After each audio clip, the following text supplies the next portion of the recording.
आप सभी को मेरा नमस्कार। धारणी के 17वें एपिसोड में आप सभी का स्वागत है। हमारा देश भारत एक कृषि प्रधान देश माना जाता है क्योंकि अभी भी यहाँ की ज़्यादातर आबादी कृषि यानी खेती पर निर्भर करती है। हाल ही में हमने देखा कि किसानों से जुड़े हुए जो मुद्दे हैं काफ़ी चर्चा में हैं और सबसे बड़ा मुद्दा है किसानों की आय को बढ़ाना। आज के वीडियो में हम किसानों की आय को समझने की कोशिश करेंगे। तो अगर हम एक गांव की बात करें कि वहां पर किस तरह के किसान रहते हैं, तो एक गांव में हमें 3 तरह के किसान देखने को मिल जाएंगे। पहले वो जिनके पास कोई जमीन नहीं है, खेती नहीं है, वो दूसरे किसानों के खेतों में काम करते हैं या फिर मनरेगा जैसी योजनाओं में काम करते हैं। दूसरे होते हैं छोटे किसान जिनके पास 2 हेक्टेयर से कम जमीन है। अगर इसे हम बीघा में कन्वर्ट करें तो वो किसान जिनके पास 8 बीघा से कम खेती है। और तीसरे हैं बड़े किसान जिनके पास 2 हेक्टेयर यानी कि 8 बीघा से ज़्यादा जमीन है। 2011 का जो सेंसस है उसके अनुसार 85% किसान छोटे किसान हैं। 9.5% वो हैं जिनके पास खेती के लिए कोई ज़मीन नहीं है। तो इसका साफ साफ मतलब है कि केवल 5% किसान ही बड़े किसान हैं। और अगर हम 2019 का जो NSSO की रिपोर्ट है उसको देखें तो हमें पता चलता है कि जो किसान की एवरेज इनकम है वो 10,218 रुपये महीना है। लेकिन यहाँ पर हमें ये समझना होगा कि ये जो एवरेज इनकम है ये स्टेट टू स्टेट वेरी करती है और साथ ही साथ ये एवरेज इनकम है, इसका ये मतलब बिल्कुल नहीं है कि हर एक किसान 10,000 रुपये कमा पाता होगा।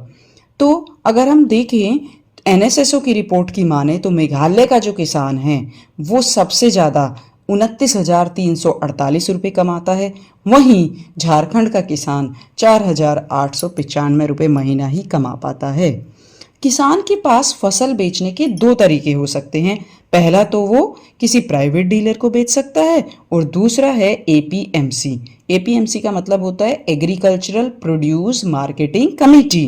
जैसा कि इसका नाम ही है, ये एक तरह का बाजार होता है जो सरकार द्वारा चलाया जाता है और ये एक कमेटी बनाई जाएगी जिसका काम होगा डिस्ट्रिक्ट या तहसील में मार्केट को रेगुलेट करना। यहाँ पर खरीदारों को लाइसेंस दिया जाता है जो बोली लगाकर किसानों से उनका अनाज खरीदते हैं। और इसी सिस्टम का हिस्सा है आड़तिये।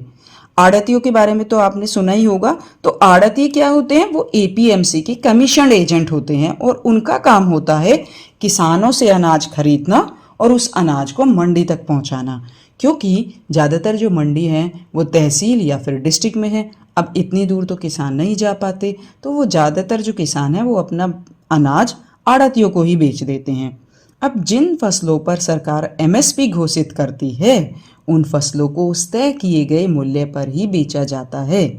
मगर अगर मान लीजिए APMC का कोई भी खरीदार MSP वाली फसल को MSP या उससे ऊपर खरीदने को तैयार नहीं होता है तो ऐसे में सरकार को दखल देना पड़ता है और वो अनाज को खरीदते हैं।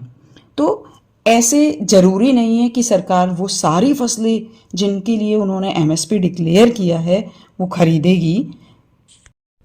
MSP का यहाँ पर ज़्यादातर रोल है किसानों को उनकी फसल का सही मूल्य बताना ताकि उनको किसी भी तरह के एक्सप्लॉयटेशन से बचाया जा सके।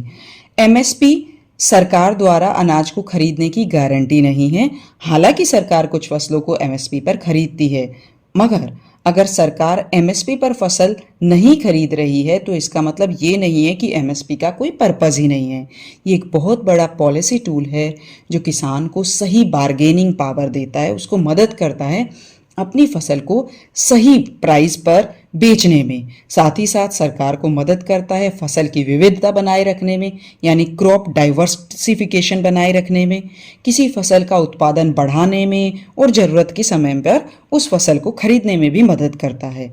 अगले एपिसोड में हम चर्चा करेंगे कि सरकार MSP कैसे कैलकुलेट करती है और कुछ किसान संगठन जो सरकार के खिलाफ प्रदर्शन कर रहे हैं वो इस कैलकुलेशन में क्या बदलाव चाहते हैं। तो देश को करीब से जानने की इस मुहिम में हमारे साथ बने रहिए और इसी तरीके से हमारे वीडियोस देखते रहिए। जय हिंद, जय भारत।